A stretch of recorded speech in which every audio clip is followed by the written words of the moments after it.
लेकिन श्री चैतन्य महाप्रभु के सानिध्य में आके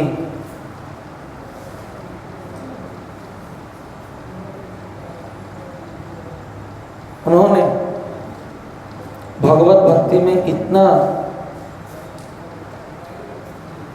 प्रगति किए कि श्री चैतन्य महाप्रभु उनको नाम के आचार्य के रूप में उपाधि दी। हालांकि वो मुस्लिम परिवार में जन्म थे। तो ये है सनातन धर्म की महिमा।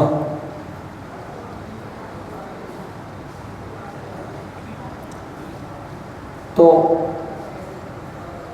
श्रील हरिदास ठाकुर भगवान का इतना नाम लेते थे, हर दिन 3 लाख नाम जप करते थे।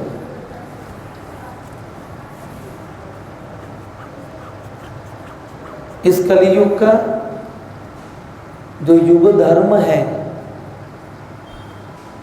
वो क्या है पता है किसी को? कलियुग का युग धर्म क्या है? जैसे कि कृतेत ध्यायत विष्णु, त्रेतायाम जजते मखय, द्वापरे परिचर्यायाम, कलौ तत् हरि कीर्तनात्। तो सत्ययुग में भगवत प्राप्ति का जो रास्ता था, जो उपाय था, वो क्या था? भगवान श्री विष्णु के ध्यान। कृतेत ध्यायते विष्णु, त्रेतायाम यजते मखय। त्रेता युग में भगवत प्राप्ति का रास्ता क्या था? यज्ञ, बड़े बड़े यज्ञ के द्वारा बड़े बड़े यज्ञ अनुष्ठान का आयोजन किया जाता था। और उसमें ये बड़े बड़े यज्ञ अनुष्ठान बड़े बड़े राजा, महर्षि लोग, राजर्षि लोग आयोजन करते थे। और उसमें शुद्ध ब्राह्मण, शुद्ध घी, ये सब कुछ का प्रयोग किया जाता था। तो त्रेतायाम जजते मखय, द्वापरे परिचर्यायाम। द्वापर युग में भगवत प्राप्ति का रास्ता क्या था? भगवान के अर्च विग्रह की सेवा, और बहुत व्यापक तरीके से मंदिर में भगवान की अर्च विग्रह का सेवा।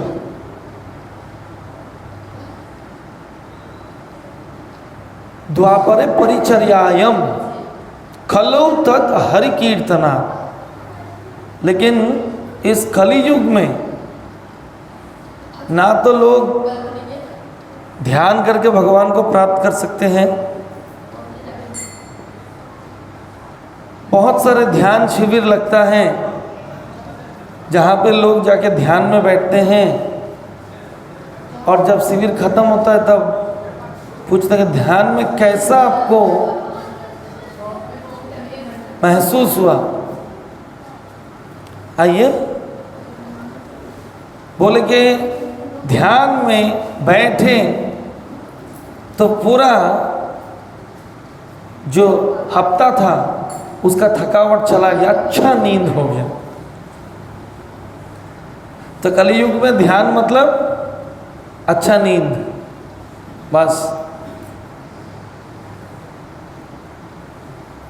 और कलियुग में लोगों का चेतना इतना दूषित है और मन इतना भागता है, कौन ध्यान में क्या ध्यान कर रहा है पता नहीं,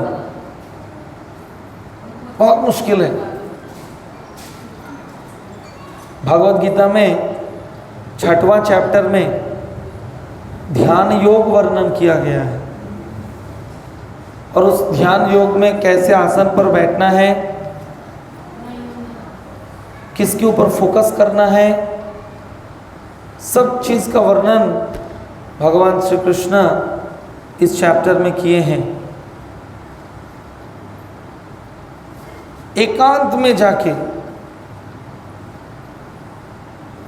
ये जामुरिया बाजार में बैठ के ध्यान नहीं होगा, एकदम सुनसान जगह में जाके ध्यान लगाना होता है। तो ये कलियुग के लोगों के लिए कितना प्रैक्टिकल है, बहुत कठिन है। कलियुग के लोगों का ध्यान तो स्मार्टफोन में है, रील्स में है।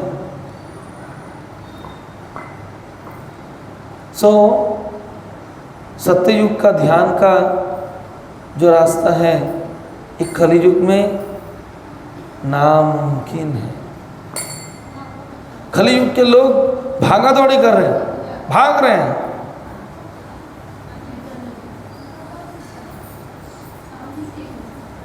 त्रेतायम जजते मखई, अभी त्रेता युग में जो यज्ञ होता था, वैसा यज्ञ करने का सामर्थ्य कलयुग के लोगों के पास नहीं है। और ना तो शुद्ध ब्राह्मण उपलब्ध हैं और ना तो शुद्ध घी उपलब्ध है। कोई भी चीज शुद्ध नहीं है। पहले ब्राह्मणों के मुंह से आग निकलता था, आग। अभी क्या निकलता है? धुआं।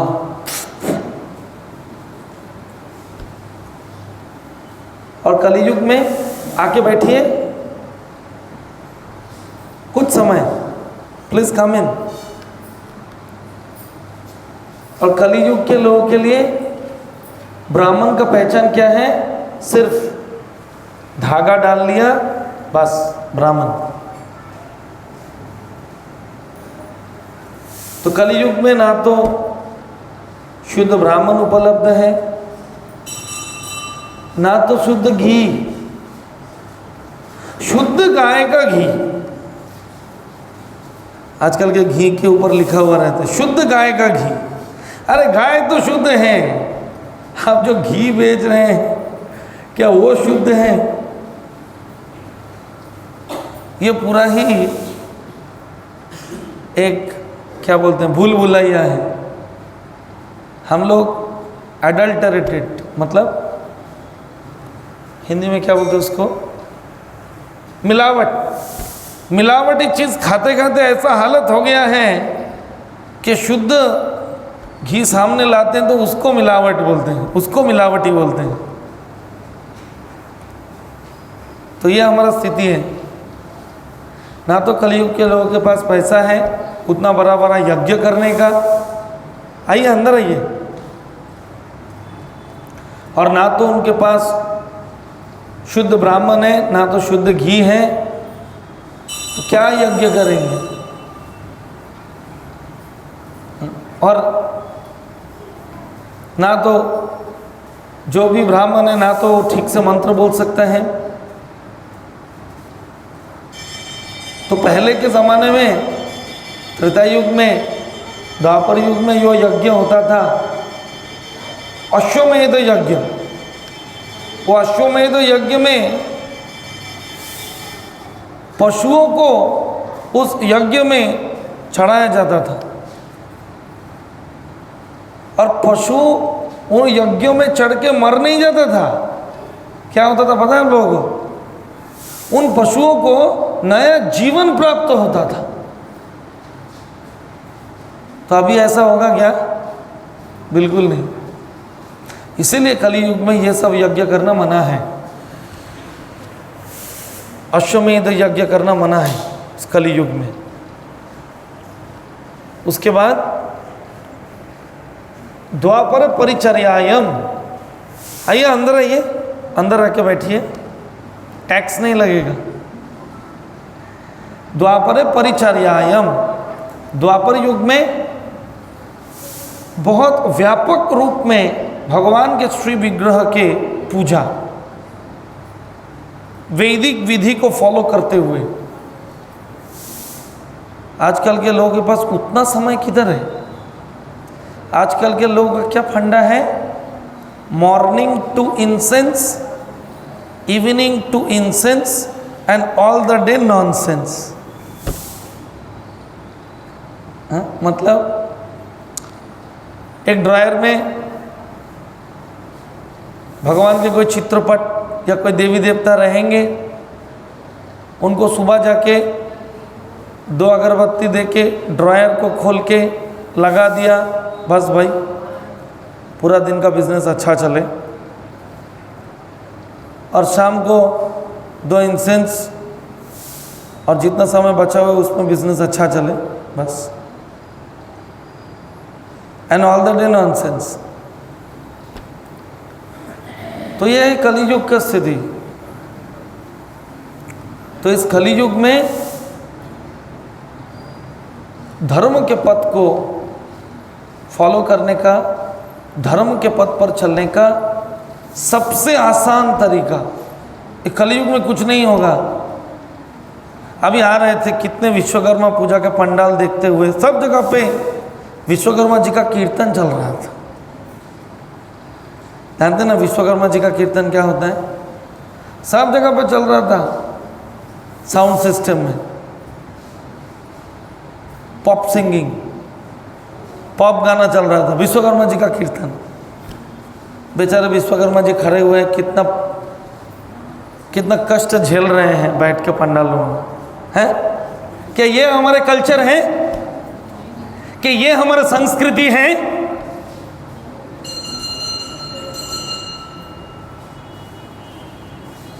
हम तथाकथित हिंदू बोलते हैं अपने आप को, हिंदू धर्म के संस्कृति को इस तरीके से हम दुनिया के सामने प्रेजेंट करते हैं।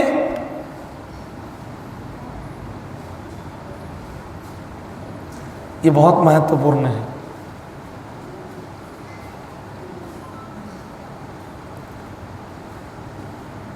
धर्म का आचरण किसके कारण लोग करते हैं कलियुग में? 4 पुरुषार्थ को सिद्ध करने के लिए धर्म का आचरण करते हैं। अर्थ की प्राप्ति के लिए। अर्थ किस लिए चाहिए? काम वासनाओं को पूर्ण करने के लिए। धर्म, अर्थ, काम। और जब काम वासनाओं में हम फ्रस्ट्रेटेड हो जाते हैं, हताश हो जाते हैं काम वासनाओं को पूर्ण करने में। काम वासना मतलब विविध प्रकार के लिस्ट, लंबा लिस्ट। गणपति जी ये चाहिए, विश्वकर्मा जी ये चाहिए, लक्ष्मी जी तो क्या कहना, आपका तो कृपा दृष्टि बनेगा तो सब कुछ होगा। तो अर्थ किस लिए चाहिए? हमारे वासनाओं को पूर्ति करने के लिए। और जब वासनाओं का पूर्ति करते करते हम फ्रस्ट्रेटेड हो जाते हैं, हताश हो जाते हैं, दुख से उबर नहीं पाते हैं, तब क्या चाहिए? मोक्ष। ब्रह्म सत्यम जगत मिथ्या। अभी मोक्ष की प्राप्ति करना है। बहुत ट्राई मार लिया, बस। तो ये है तथाकथित धर्म के रास्ते। वैसे कुछ ना करने से ये करना अच्छा बात है, लेकिन वास्तविक धर्म का जो रास्ता है, इस रास्ते का उद्देश्य क्या है? इस रास्ते का उद्देश्य है इस मनुष्य जीवन के जो सर्वोच्च प्राप्ति, चेयर दीजिए, उनको चेयर दो। इस मनुष्य जीवन के सर्वोच्च प्राप्ति जिसके तलाश में हम लोग भटक रहे हैं, दर बदर भटक रहे हैं। किसके तलाश में हम भटक रहे हैं? हमारे जीवन में आनंद के तलाश में हम भटक रहे हैं। हम विविध प्रकार से कोशिश कर रहे हैं हमारे जीवन में आनंद की प्राप्ति करने के लिए, लेकिन हम जानते नहीं हैं आनंद किसे कहते हैं और वो कैसे प्राप्त किया जाता है। तो 3 परिभाषा है, सुख, शांति और आनंद। ये तीनों अलग अलग विषय हैं। अक्सर हम सुख या शांति को आनंद की परिभाषा समझते हैं, लेकिन ऐसा नहीं है। सुख इंद्रियों के माध्यम से प्राप्त होता है, शांति मन में प्राप्त होता है, और आनंद आत्मा का स्वाद होता है।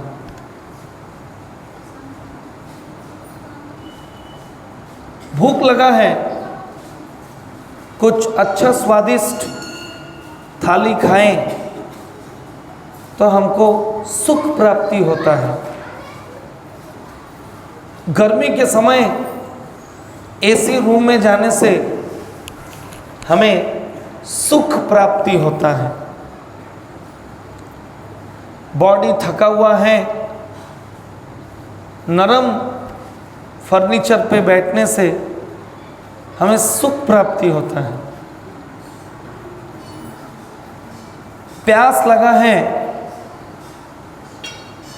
ठंडा शरबत पीने से सुख का प्राप्ति होता है। अर्थात इंद्रिय जब इंद्रिय के विषय के संस्पर्श में आते हैं तब सुख का प्राप्ति होता है। जीवा जब रसमलाई के कांटेक्ट में आता है तब सुख का प्राप्ति होता है। लेकिन ये जो सुख होता है, जो इंद्रिय और इंद्रिय के विषय के संस्पर्श में आने से प्राप्त होता है, ये बहुत क्षणिक समय के लिए होता है। राइट? ये बहुत क्षणिक समय के लिए होता है। और क्या है, ये बहुत, इसका जो अमाउंट है, हिंदी में क्या बोलते हैं अमाउंट को?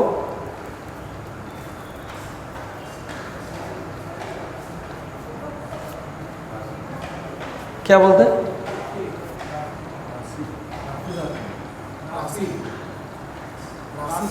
हिंदी में तो ये जो सुख का राशि होता है ये बहुत कम होता है।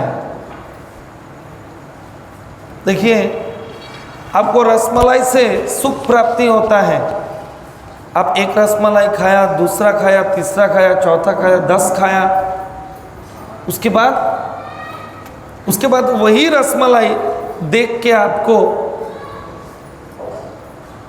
नहीं और नहीं, तो ये सुख का राशि होता है, बहुत छोटा सा और क्षणिक समय के लिए रहता है। और सुख का फीचर्स का हिंदी क्या होता है?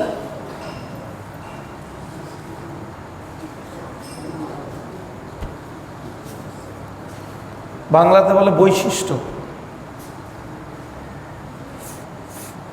सुख का और एक सिम्टम क्या होता है?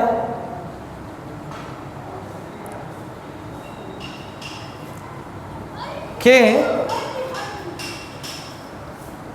ये सुख के पीछे दुख छुपा हुआ रहता है।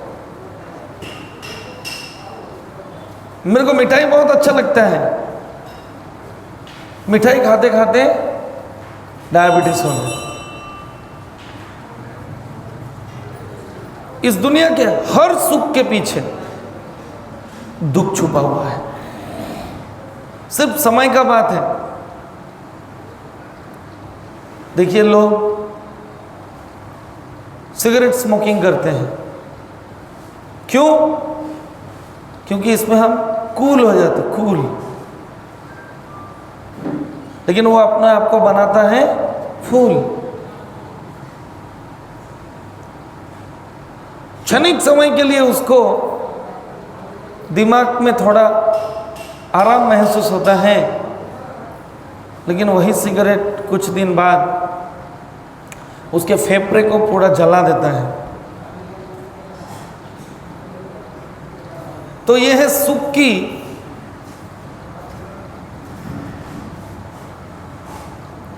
विशेष दिक। इसके पीछे दुख छुपा हुआ रहता है। आप सोच के देखिए, ऐसा ही होता है। हर सुख के साथ दुख एसोसिएटेड रहता है। तो अभी आप बोलेंगे, लेकिन स्वामी जी, अगर अंधकार ना हो तो फिर रोशनी का क्या आनंद है? अगर दुख ना हो तो सुख को कैसे हम टेस्ट करेंगे? लेकिन प्रश्न ये है, क्या हम दुख चाहते हैं हमारे जीवन में? नहीं चाहते हैं। तो फिर हमारे ऊपर ये थोप दिया जाता है। तो ये है इस भौतिक संसार की सुख की परिभाषा, राइट? और ये सुख का और 3 फीचर्स हैं। क्या है?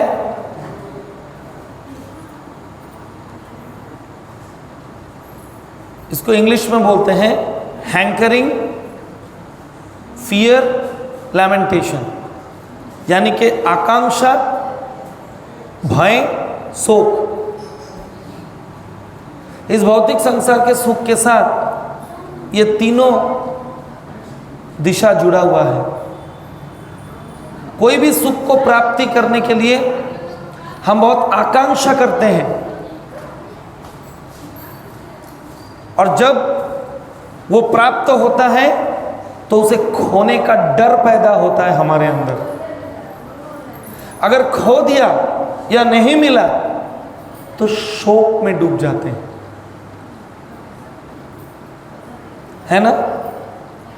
तो ये है इस भौतिक संसार के सुख का विशेष दिक।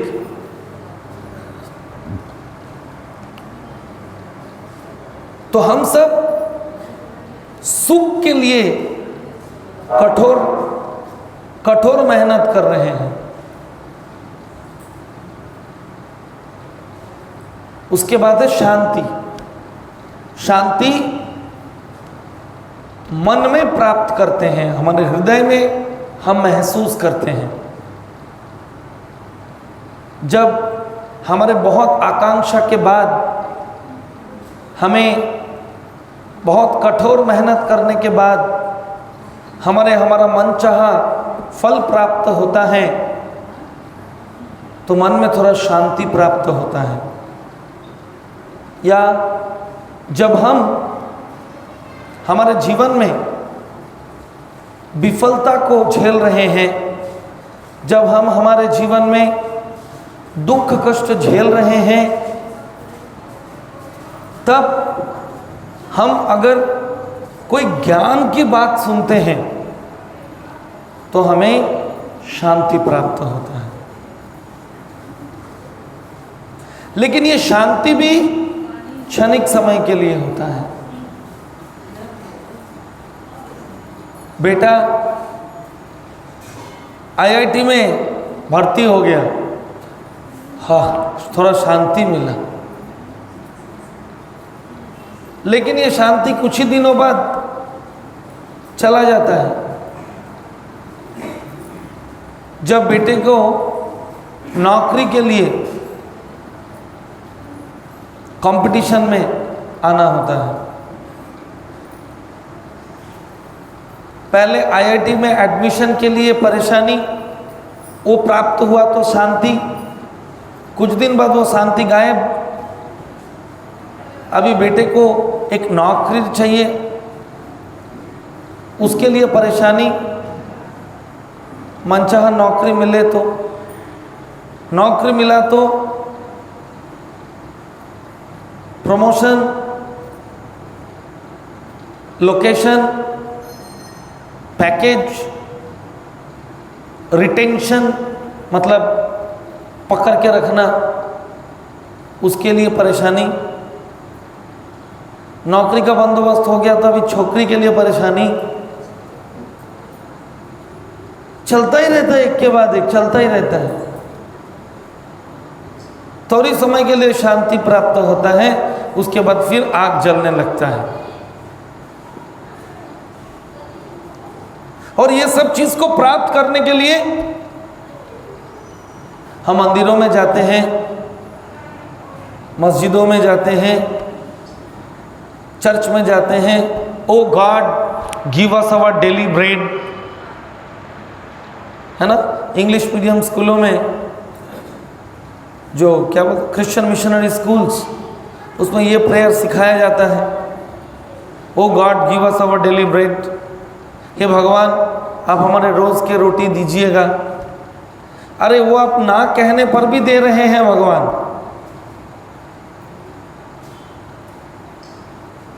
कुत्ता के बच्चा हो, सुअर का बच्चा हो, छछूंदर का बच्चा हो, मनुष्य का बच्चा हो, वो बच्चा जन्म लेते ही उसके लिए, उसके जीवन धारण के लिए बंदोबस्त कर देते हैं ऊपर वाले भगवान। मां के स्तन में दूध आ जाता है, चाहे वो कुत्ता हो, बिरली हो, छछूंदर हो, चूहा हो, सुअर हो, सबके लिए बंदोबस्त। कैंगरू हो, सबके लिए बंदोबस्त करते हैं भगवान।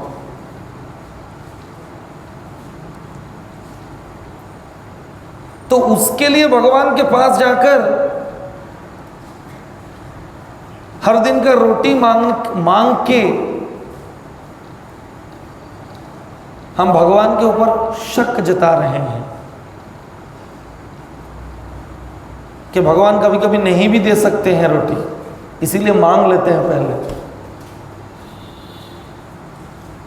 तो वास्तव में धर्म के पथ में आचरण का और चलने का लक्ष्य ये नहीं है।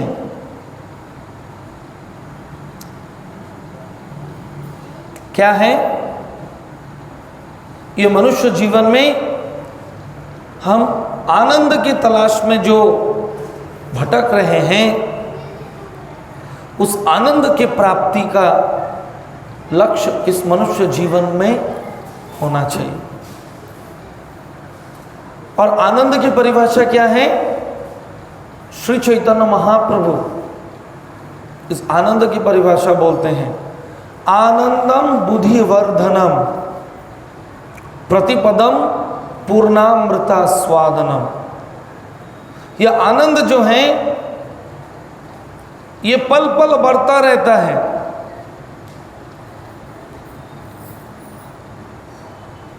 ये घटता नहीं है। बेटा 5 साल बाद घर आया है, पिताजी गले लगा, सुख कम हो गया, और एक बार गले लगा और कम हो गया, तीसरी बार गले अभी बहुत हो गया। जब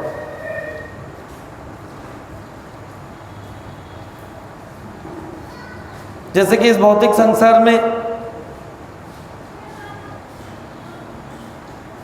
99% सुख वास्तव में होता ही नहीं है, सिर्फ भेजे में रहता है। सिर्फ माइंड में रहता है। एक एडवर्टाइजमेंट देखा गाड़ी का, खोपड़ी में बैठ गया। जब तक उसे हासिल ना कर लेते हैं तब तक कोई चैन नहीं है। हमें लगता है कि वो प्राप्त कर लूंगा तो मैं खुशी हो जाऊंगा। बस कुछ दिन बाद और एक नया मॉडल आया, अभी ये मॉडल और अच्छा नहीं लग रहा है। तो हम जीवन में जब छोटे थे तब खिलौने से हमें सुख मिलता था। उसके बाद बड़े हो गए तो बाहर जाके खेल कूद करने से हमें अच्छा लगता था।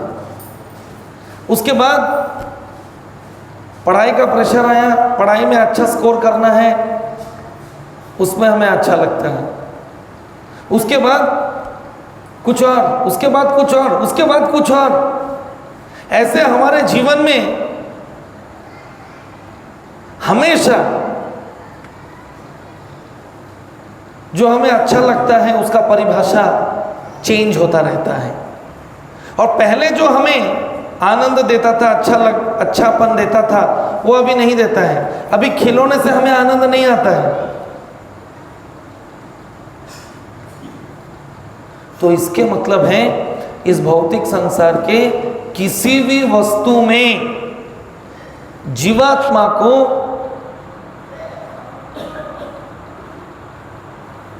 आनंद देने वाला वास्तविक वस्तु है ही नहीं। शादी करना है, सपना में रहता है लड़का लड़की, एक दिन आएगा ढाक ढोल बजा के बेवकूफ बनाना बोलते हैं। एक दिन का राजा, एक दिन के लिए राजा बनेगा, बाकी दिन का प्रजा, सर्वेंट। और कुछ दिन बाद वो सपना सब टूट जाता है, फिनिश।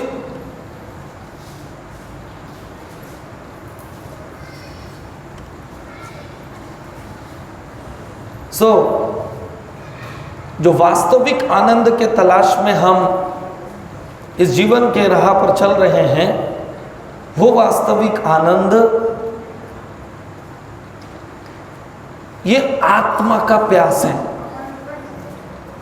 वो आत्मा का जरूरी है। मैंने बोला सुख शरीर के इंद्रियों के लिए होता है, शांति मन में महसूस होता है, लेकिन जो आनंद है वो आत्मा के स्तर में हम प्राप्त कर सकते हैं।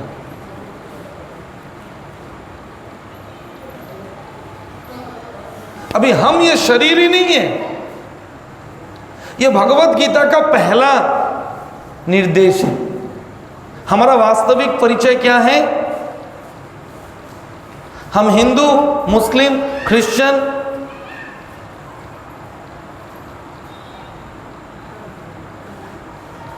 इंडियन, अमेरिकन, रशियन, चाइनीज, मेरा नाम फलाना फलाना, ये सब हमारा परिचय नहीं है। ये सब हमारे शरीर का परिचय है, लेकिन हम शरीर ही नहीं है। ये भगवत गीता का पहला निर्देश है। गर्व से कहो हम हिंदू हैं, लेकिन भगवत गीता के बारे में जानते ही नहीं है। और जाकिर नाइक के जैसा लोग, उनके जो छेले लोग रहते हैं, वो हमारे हिंदू व्यक्ति को ऐसे ही टोपी और लुंगी पहना के कन्वर्ट कर देते हैं। क्यों? अरे एक मुसलमान को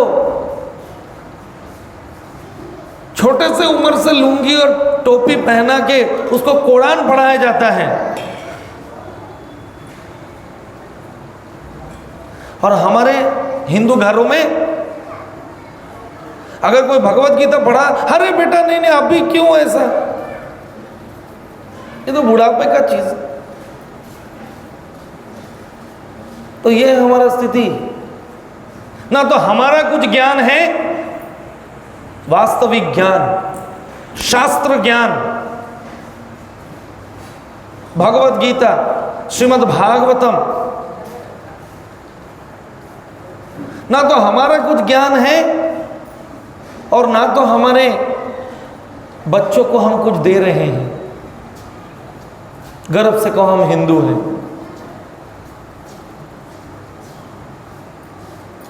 तो ये लज्जा की बात हो जाता है। तो भगवत गीता कहते हैं हम लोग ये शरीर नहीं है, हम लोग आत्मा है। जब कोई गुजर जाता है हमारे मोहल्ले में या हमारे रिश्तेदारों में, तो हम क्या बोलते हैं? वो व्यक्ति हमारे बीच में नहीं रहे। कौन व्यक्ति नहीं रहा हमारे बीच में? वो व्यक्ति का शरीर तो है। तो फिर अब क्यों बोल रहे हैं कि व्यक्ति नहीं है? तो व्यक्ति कौन थे? कोई और था। शरीर तो है, तो व्यक्ति किधर गया? नहीं, व्यक्ति चले गए। कौन चले गया? कौन चले गए? कौन चले गए? तो वो व्यक्ति कौन थे? कौन थे वो व्यक्ति? बोलिए। आत्मा। तो हम हैं वो आत्मा। ये शरीर परिवर्तन होता रहता है। ये शरीर जल के राख हो जाएगा, लेकिन हम जल के राख नहीं होंगे। ये शरीर मर जाएगा, लेकिन हम नहीं मरेंगे।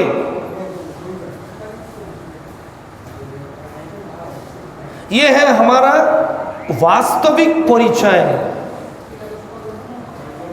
हम आत्मा हैं, और आत्मा जब परमात्मा भगवान के संस्पर्श में आता है, तब इस आत्मा के स्तर पर वास्तविक आनंद का अनुभूति होता है। और आनंद का स्रोत क्या है? आनंद कहां से आता है? आनंद आता है प्रेम से, लव।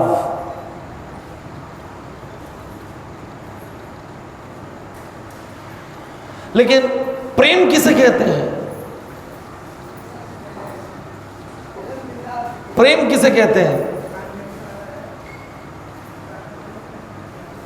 श्रीमद् भागवतम के पहला स्कंद में दूसरा अध्याय में सूत गोस्वामी पाद बोलते हैं, सवै पुंसाम परो धर्मो यतो भक्तिर अधोक्षजे अहैतुकी अप्रतिहता ये आत्मा सुप्रसिद्धति। आत्मा तब ही प्रसन्न होंगे, तब भी वास्तव में आनंदित होंगे, जब अहैतुकी और अप्रतिहता। अहेतुकी मतलब जिसका कोई कारण नहीं है, और अप्रतिहता मतलब जिसको कभी रोका नहीं जा सकता। ये बहुत अच्छे से समझेंगे, ये बहुत महत्वपूर्ण है। तो प्रेम किसे कहते हैं? प्रेम इस भौतिक दुनिया के परिभाषा, इस भौतिक दुनिया में प्रेम का वस्तु कोई हो ही नहीं सकता, क्योंकि इस भौतिक दुनिया में जो सारा रिलेशंस हैं, इस भौतिक दुनिया में जो सारा संबंध है, उसके पीछे कोई ना कोई कारण है। और उस संबंध में अगर मैं दूसरे व्यक्ति को संतुष्ट नहीं कर पाया तो वो संबंध टूट जाता है।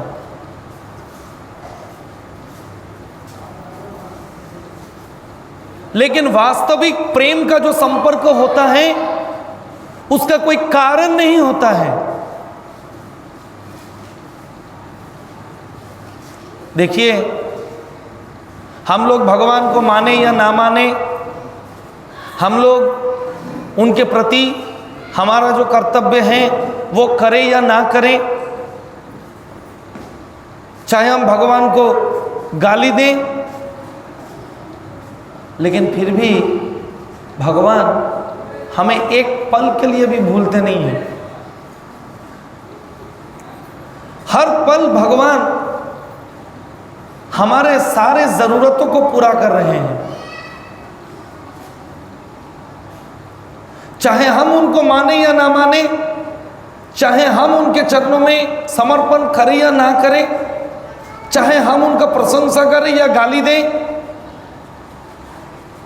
वो हमें हर पल जीने के लिए ऑक्सीजन दे रहे हैं।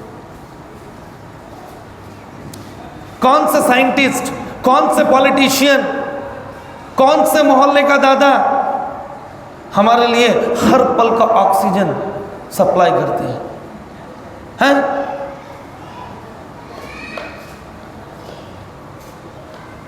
हर पल जीने के लिए सूरज की किरण, चंद्रमा की किरण हमें बिना किसी टैक्स के दे रहे हैं।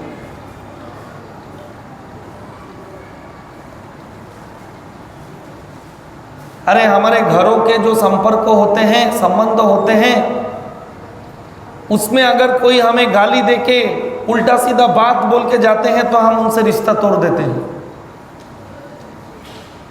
और हम भगवान के प्रति, भगवान से अपना मुंह को मोड़ लिए हैं, फिर भी भगवान अपने आप को हमारे से मोड़ा नहीं। तो देखिए, ये जो इस संसार में जो करोड़ों करोड़ों जीवात्माएं हैं, घर के चींटी से लेके पायखाना के कीड़ा तक, अफ्रीका के जंगल से लेके घर के छिपकली तक, अफ्रीका के जंगल के हाथी से लेके एक पतंग तक, एक कीट तक, ये सभी जीवों का पालन पोषण कौन कर रहे हैं? कौन? हम कर रहे हैं? हम नहीं कर रहे हैं, भगवान कर रहे हैं। तो ये है भगवान का अहोइतुकी प्रेम हमारे प्रति। बिना किसी कारण के वो हमें सेवा दे रहे हैं और हम बदले में उनका नाम तक नहीं ले सकते। हम इतना गिर चुके हैं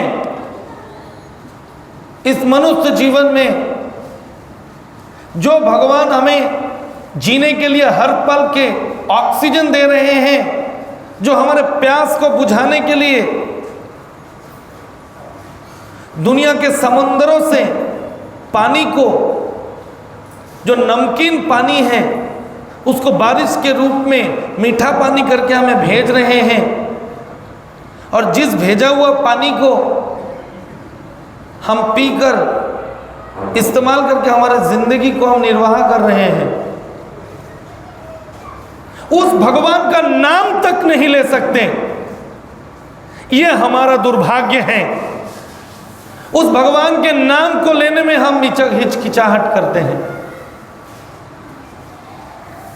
हम इतने अकृतज्ञ हो गए हैं, और जो हृदय अकृतज्ञता से भरा हुआ हो वो कभी सुखी नहीं हो सकता, कभी नहीं हो सकता। जमीन के अंदर इतना कोयला भर दिया है, और उस कोयले को निकाल के हम लोग पैसा कमा रहे हैं, और भगवान को बदले में एक थैंक यू भी नहीं देते हैं। हम लोग समझते हैं इस दुनिया में सब कुछ मेरे भोग के लिए बनाया गया है, तो ये है बिजनेस। हम लोग व्यवसाय करते हैं। इस भौतिक दुनिया के जो संबंध हैं वो संबंध व्यवसाय के संबंध हैं, लेकिन भगवान जो संबंध हम जैसे पतित जीवात्माओं के साथ मेंटेन करते हैं वो संबंध प्रेम का होता है। और इस मनुष्य जीवन में अगर उस प्रेम के बदले प्रेम को जागृत नहीं कर पाए तो ये मनुष्य जीवन हमारा बेकार हो जाएगा। तो यह है अहेतुकी, ये प्रेम अहेतुकी होता है। लेकिन इस भौतिक संसार में कोई भी ऐसा संपर्क नहीं है जो बिना किसी कारण के संबंध निभाया जाता हो। मैक्सिमम सबसे ज्यादा मां का संतान के प्रति या पिता का संतान के प्रति होता है,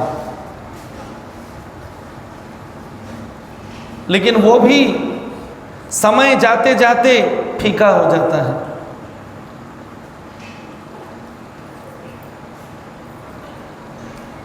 तो वास्तविक प्रेम क्या होता है? अहेतुकी और अप्रतिहता,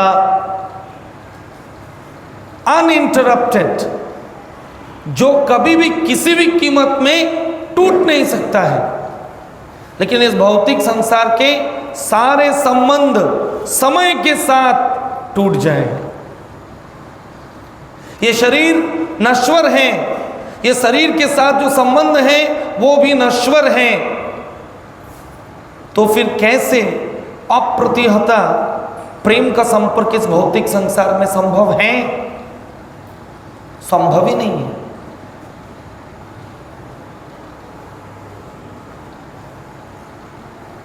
हम लोग इस प्रेम के तलाश में हम लोग दर बदर भटक रहे हैं, लेकिन हम जानते नहीं हैं कि ये प्रेम किसके लिए है।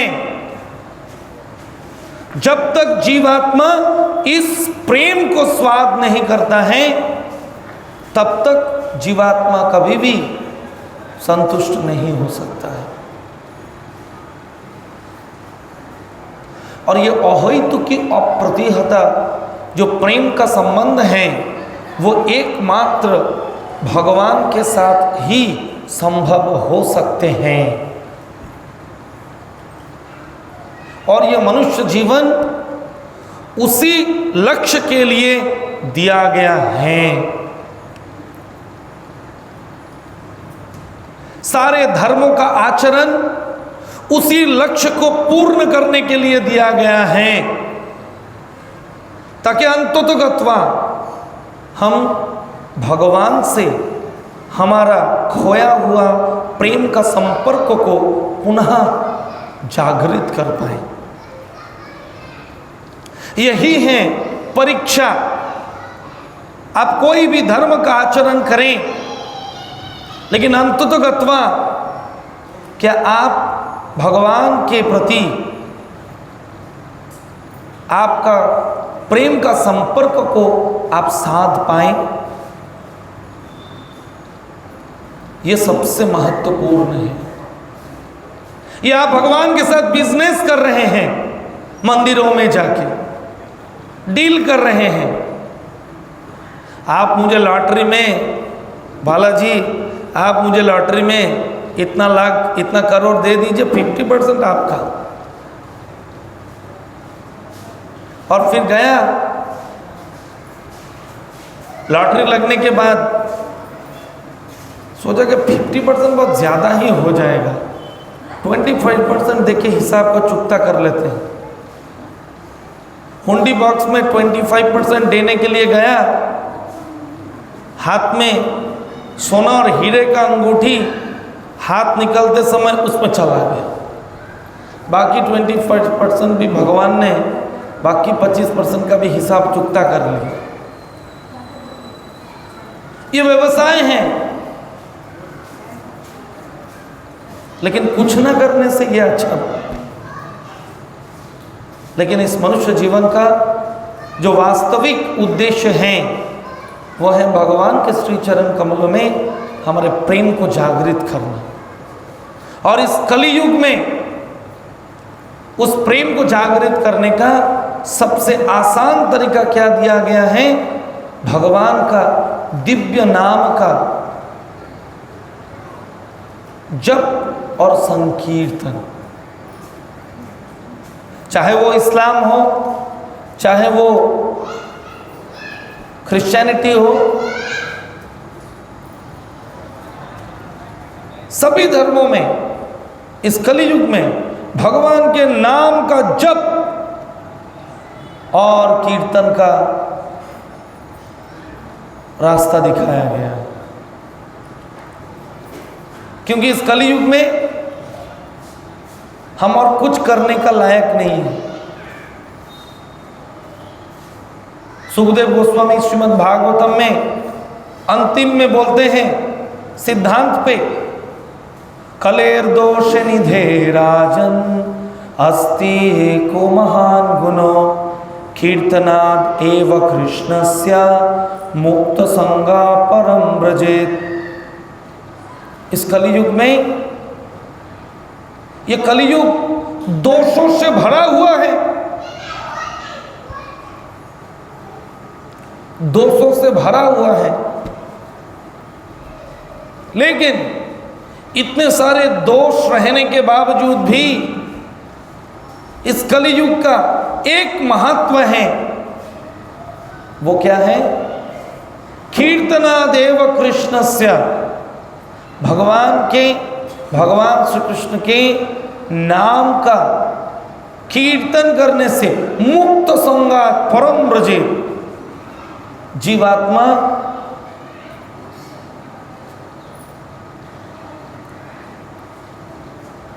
परम मुक्ति को प्राप्त कर सकता है। इतना आसान तरीका है जो सब कोई किसी भी समय किसी भी अवस्था में कर सकता है। चाहे आप आपके दुकान में बैठे हुए हो, चाहे आप ट्रेन में ट्रैवल कर रहे हो, चाहे आप गाड़ी ड्राइव कर रहे हो, चाहे आप रसोई घर में कुकिंग कर रहे हो, यहाँ तो चाहे आप सुबह उठ के पेट साफ कर रहे हो, किसी भी अवस्था में भगवान का नाम ले सकता है कोई भी। इसके लिए जात पात, दिन, क्षण, मुहूर्त, धनी दरिद्र, अनपढ़ गंवार शिक्षित, कोई योग्यता की आवश्यकता नहीं है।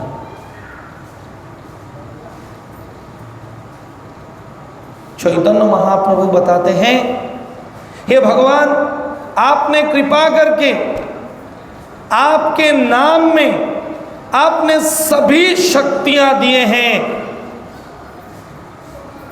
आपके पूर्ण शक्तियां आपके नाम में आपने दिया है। लेकिन हम लोगों का दुरावस्था ऐसा है कि आपके इस नाम में हमारा रुचि जागृत नहीं होता है। तो आइए हम सब मिलके भगवान के इस दिव्य नाम का 5 मिनट कीर्तन करें। तो भगवान के नाम का कीर्तन किस भाव में करना चाहिए? जिस प्रकार से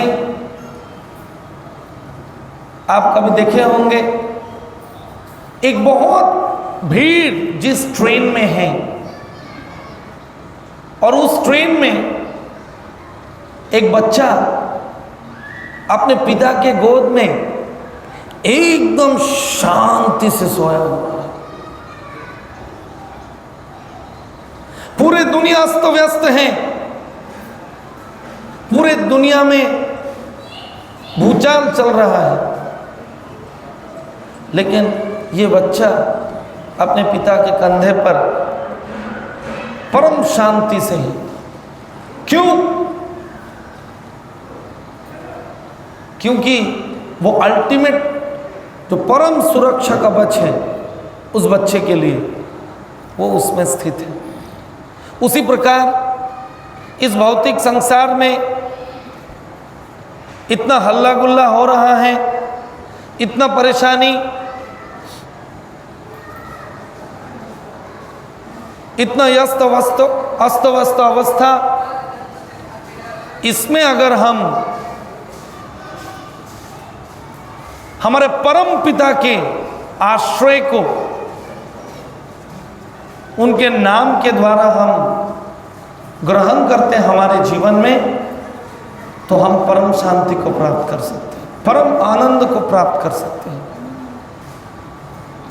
तो आप सब लोग हाथ में थाली देकर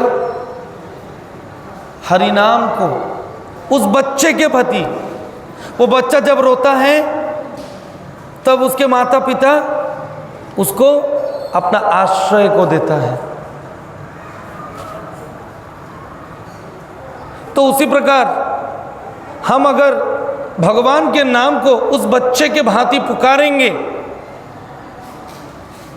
तो तब भगवान अपना आश्रय को हमें दान करेंगे और हम उस आश्रय में परम शांति, परम आनंद को महसूस कर सकते हैं। हरे कृष्ण। तो सब हाथ में ताली बजाकर मृदंग के साथ साथ, करताल के साथ साथ आप सब लोग इस कली युग के युग धर्म हरिनाम संकीर्तन, इसमें हृदय से भाग लीजिए। ठीक है?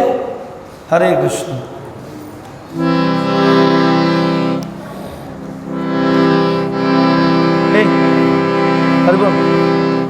हरे कृष्ण, हरे कृष्ण, हरे कृष्ण, हरे कृष्ण। तो এইটাতে একটা ইয়ে দাও, ওই আরেকটা ইয়ে দাও। হরে কৃষ্ণ।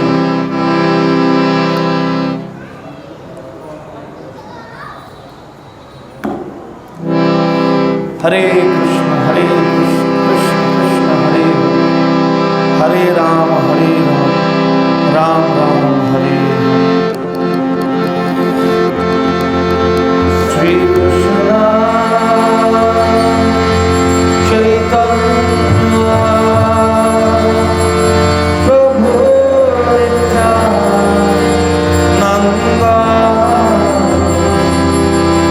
श्री अद्वैत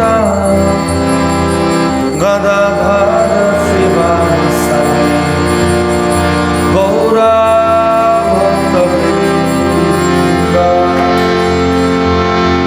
श्री कृष्ण। सब बोलिए।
अरे इतने लोग बैठे हुए हैं, बहुत जन के मुंह से कुछ निकल ही नहीं रहा। अरे जो भगवान ने हमें सांस लेने के लिए ऑक्सीजन दिया है, हमारे हर दिन के खाने के लिए फसल दे रहे हैं, पीने के लिए पानी दे रहे हैं, बिना किसी टैक्स के, कम से कम उसका नाम तो लेना चाहिए। बोलिए हैं? बदले में क्या मांग रहे हैं भगवान? तो ये है हमारे दुरावस्था। तो कम से कम इतना तो कृतज्ञता रहना चाहिए हृदय में कि जिसके बदौलत हम सांस ले रहे हैं, जिसके बदौलत हम जी रहे हैं हर पल, हम कम से कम कृतज्ञता से उनका नाम तो लें। हरे कृष्णा हरे कृष्णा कृष्णा कृष्णा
सब बोर्ड